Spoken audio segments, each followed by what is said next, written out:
I mean, it feels like a physical game every game. Feels like it's been a physical season. But yes, I think, I feel like I've been on the ground a little bit more this series so far.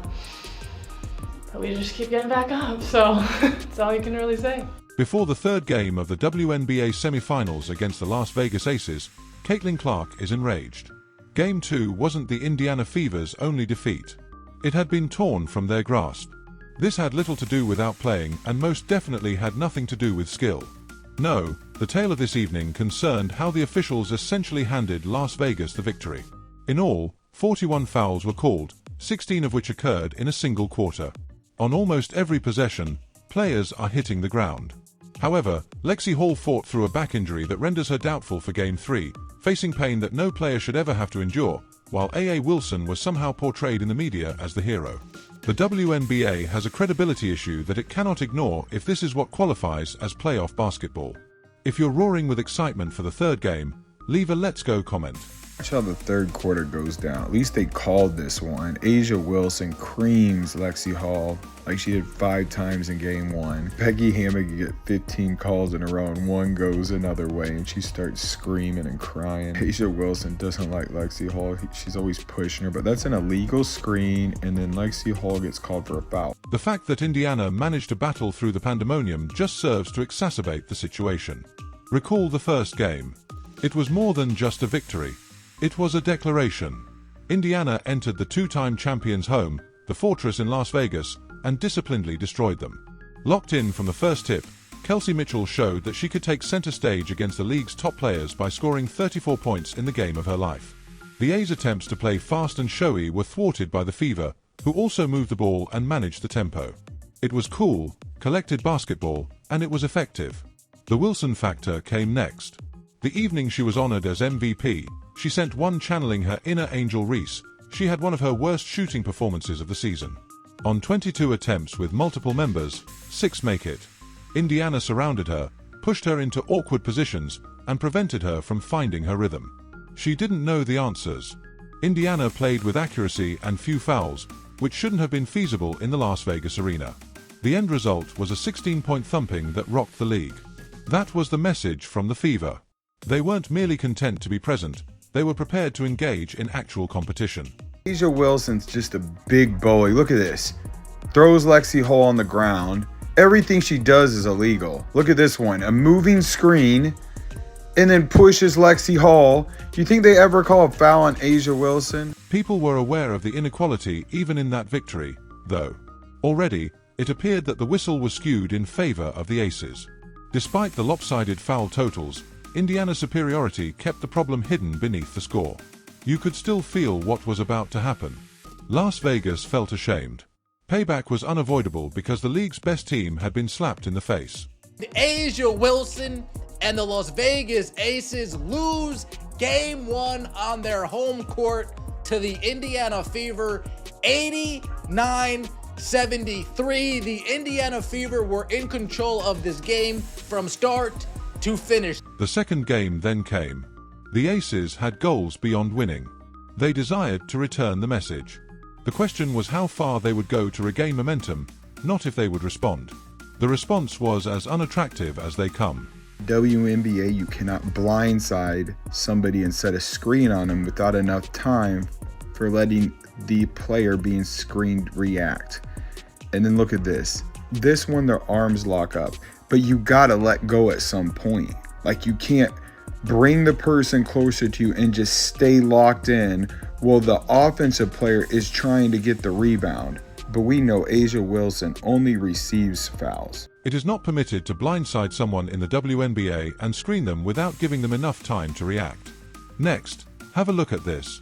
Their arms lock on this one, but you have to release them eventually. For example, you can't just stay locked in and draw the individual closer to you.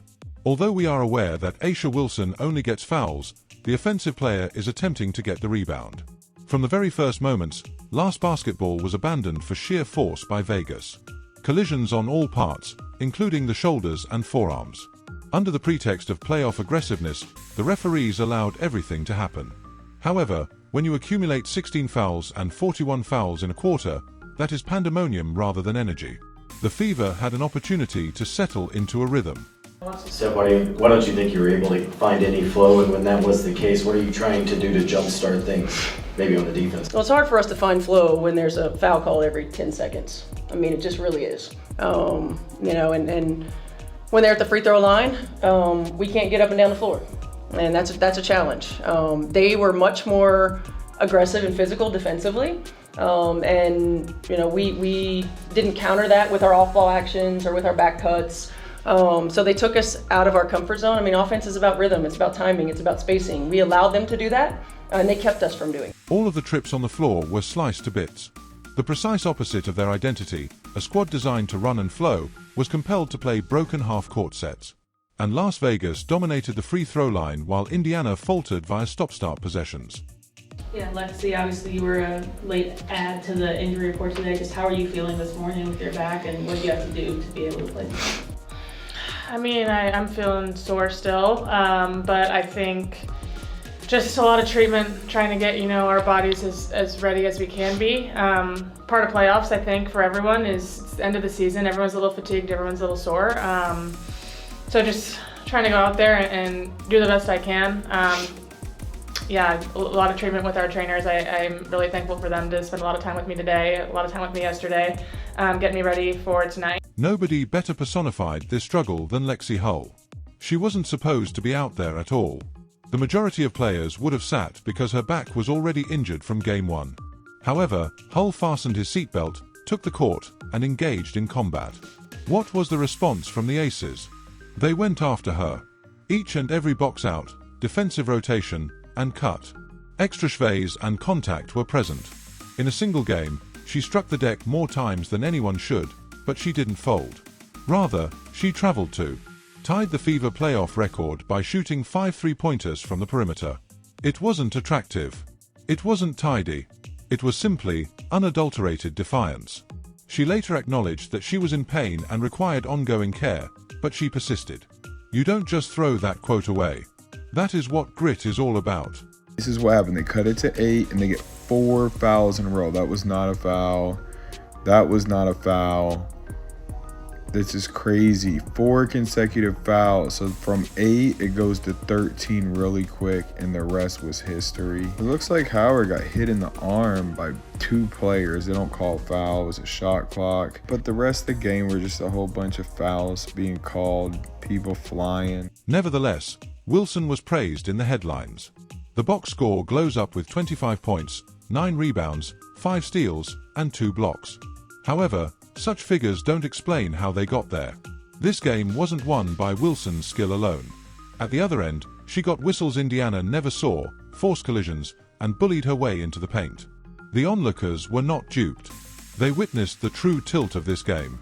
I mean, it's how you look at it. It looks, honestly, by some of the fouls and the way it was going, it looks like we were almost too physical, but yet at the same time, I feel like we have to be able to get that on the other end. I think, you know, sometimes when you just look at the game as a whole, when you look at the way that it works, sometimes you manipulate it to different ways and you have smaller matchups. So, I mean, I just don't think it's really possible all the time for some of those smaller matchups to really do such a clean job of that. But hey, I'm here to hoop, so none of my business. Aliyah. Boston experienced that shift directly. Although 10 points and 13 rebounds seem decent, they don't reflect the frequent elbows, schways, and missed calls. There was a war on every board she took. More body than ball was used to contest each shot attempt. This third-year player is being handled like a dummy for crash tests. And she continued competing rather than giving up. Although her line appears steady, it was actually in survival mode the entire time. Sideline Young. Sims over. Asia Wilson, she had to put some extra arc on that. Odyssey Sims is also deserving of praise. Frequently dribbling past double teams, taking hacks, and attempting to make something out of broken possessions, she scored 18 points. The whistle blew to halt the play each time she discovered a rhythm. The game was always restarted by a foul call whenever Indiana gained momentum. Sims had more than just points in his buckets. These were minor uprisings against a game that forbade Indiana from playing freely. Visit Sideline Young. Steph, on that note, with Kelsey just having a little bit of a, you know, they were able to contain her a little bit more. How did you feel like they were able to be successful in that regard? I mean, the physicality won.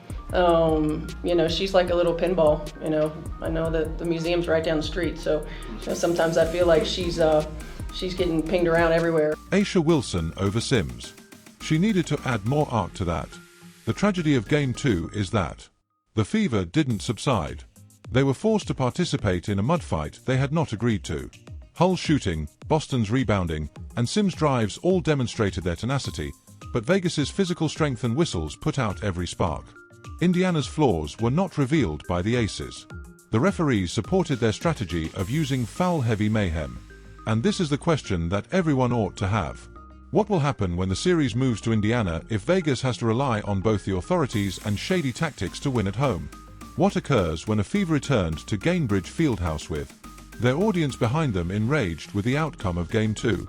Because, let's face it, this did not demonstrate the A's superiority. It demonstrated their desperation. If the officials' 41 fouls and incessant stoppages turned Game 2 in favor of Las Vegas, strategy was the other decisive element.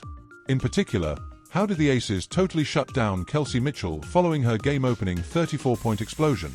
The true tactical tale is that Mitchell set them on fire everywhere in the opener.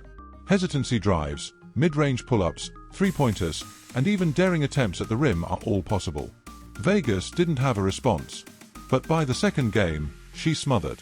She didn't suddenly lose her scoring ability, as she was only held to 13 points. This was the outcome of a concentrated, confining strategy. Cut off her air supply and make them be beaten by someone else. The physicality is out of control, that's for sure. I mean, you can bump and grab a wide receiver in the NFL for those first 5 yards, but you can do it in the W for the whole half court. You put two hands on somebody like that, it should be an automatic foul. They have the freedom of movement. Freedom of movement. There's no freedom. And I'm not saying that we're not fouling too. I'm not saying that. I'm saying it's out of control. She was constantly subjected to multiple bodies by the Aces. Defenders protected Mitchell's face as if she were the only player on the floor, even when she didn't have the ball. She took elbows and bumps every time she chopped. She had screens put up, but they were destroyed by flat-out crashes or hard hedges. The shot clock was fading by the time she discovered daylight, and her appearance had diminished. There was no talent difference. The denial was purely bodily. Additionally, even though the footage demonstrates disciplined defense, experiencing it firsthand felt like wounds, annoyance, and continuous whistles that broke the rhythm.